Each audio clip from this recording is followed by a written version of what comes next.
सरकार की कमजोरी देखी है आपने? कभी देखा है इस हमारे लोकतंत्र की पूरी हिस्ट्री में, इतिहास में, कि सरकार के एमपी बाहर खड़े होकर प्रदर्शन कर रहे हैं?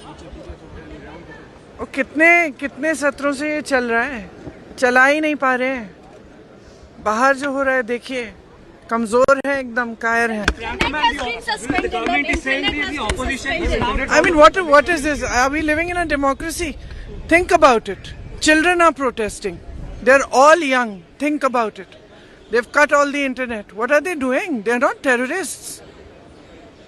Their parents will be worried. Their families will be worried. They can't contact anyone. They're putting tear gas on them. They're beating them. What kind of democracy is this? And why aren't you people speaking up? Why aren't you speaking up? Why are you constantly asking me only the questions which the government wants you to ask me? Are you asking them anything? Have you asked the ministers? Have you asked how is the Prime Minister tweeting this morning that he cares for children when last night he's tear gassed them? Last night he's had them beaten up. Who's responsible? He takes credit for going to Mars. He takes credit for every achievement of this nation, which is the achievement of our youth and the achievement of our people. He takes credit, doesn't it? Doesn't he? So now's the time for him to take responsibility. Now is the time for him to take responsibility for his actions. It is him who is getting people beaten up.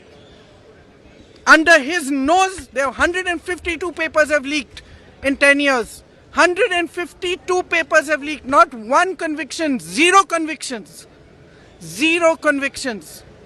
Under whose nose? Who's responsible?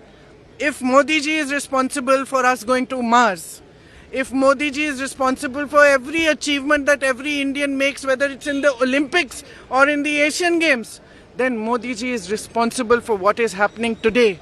Modi ji is responsible for the fact that our youth feels there's no future. And Modi ji is responsible if thousands of children are demonstrating and he's cut off the internet and he's tear gassing them and he's having them lathi charge. If something happens to even one of them, it is his responsibility.